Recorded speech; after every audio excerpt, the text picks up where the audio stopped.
What up everybody, welcome back to Case Digital, Zach here. In today's video, we're going to answer the question of how to get input from a user in Python. So without further ado, let's hop right in and start coding. What up everybody, so like I mentioned, in this video, we're tackling that question of how you can get input from a user in Python. And to be honest, this is actually really easy because Python has this function that just makes it really easy for you. But essentially what I can do is I can say, create a variable called user input, and I'm just going to use the function of input. And when I use this function, what it's going to say is if I just do nothing here, essentially, when I run this, you'll see right here, Python examples. It just looks like a blank screen, right? Like it's just asking for a blank screen. So what do we do? How do we give them a prompt? Because if I just type something, oh, it looks like it just exited. So in this, you want to give them a prompt, right? So we're going to cover right now how you can prompt a user to get the input, to show them like, hey, the type of input that I'm looking for. Okay, so this is how you get input like I mentioned, but as you can see, that's not really helpful because if I'm looking for specific input, like, hey, I want to know your name, or I want to know how old you are, or I want to know, whatever you want to know, or whatever information you're trying to collect from the user, like they don't know because it's just a blank prompt, like as you saw with there, like it was just a blank thing waiting. Like if I run it again, it's just blank waiting. Like what am I supposed to do? The user types something in, hits enter, and oh, the program is exited, and that's not what we want, right? Well, this function actually makes it pretty easy to get that prompt because it essentially says whatever string you put in here. So if I say enter your name, then that's how it's going to prompt the user. So when I run this again, you'll see it says, hey, enter your name. That's leading right there. And then now they can say John. And boom, the program is now exited. So essentially, that's how you can get user input using a prompt. Now, let's talk about the return type and what type that user input actually is.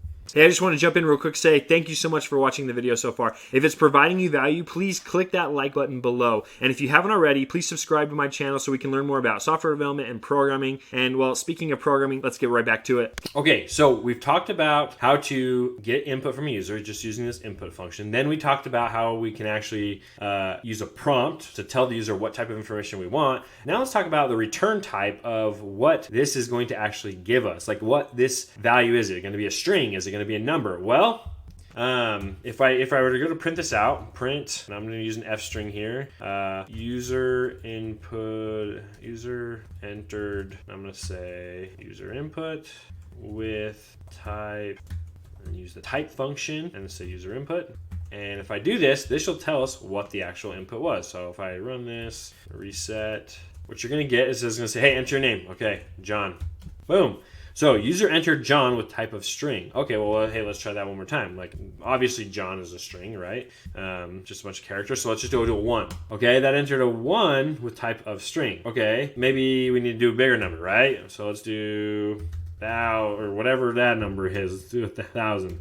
Boom, entered 1,000 with type string. So as you can see, whatever input the user puts into the console, when you're getting input through the console using this function, it's always going to be a string. So that means that you need to be very careful if you're trying to look for numbers and try to compare against a number. Because if I was trying to say, for instance, if I want to do continuous input, so I want to say user input equals the string and say while user input is not equal, while user input is equal or is not equal to 0, then we're going to print all this stuff out. So if I run this, what you're going to see is I can say all these different things. Boom, boom. Okay, let's do a number. 1, 2, 1, 3, 4, 5, 6, 7, 8, 9. Okay, 0. Wait a minute. 0 is supposed to kill the program. What's happening? Well, it's because right here, user input's giving us a string of 0, and this is comparing against the number of 0. So if I really want to check for a number, so enter your age, let's say. What I need to do is I need to take this user input and then says equal to int, or you could just wrap this whole thing in an int. And then when you run this again, so I have to control C to exit out of that to kill that because there's going to be an infinite loop. And if I reset this, now if I enter 9, hey, now you can see the class type is an int. But what happens if I enter a string? If I enter, say, John, oh, it's going to give us an error because you're trying to take a string and convert it to an int, and there's no there's no numbers or anything in that. So that's why you have to be careful with user input, because user input's very tricky. You have to make sure you have, exceptions, around around it and all that stuff. So that way, like if they enter a number, then you know how to handle it.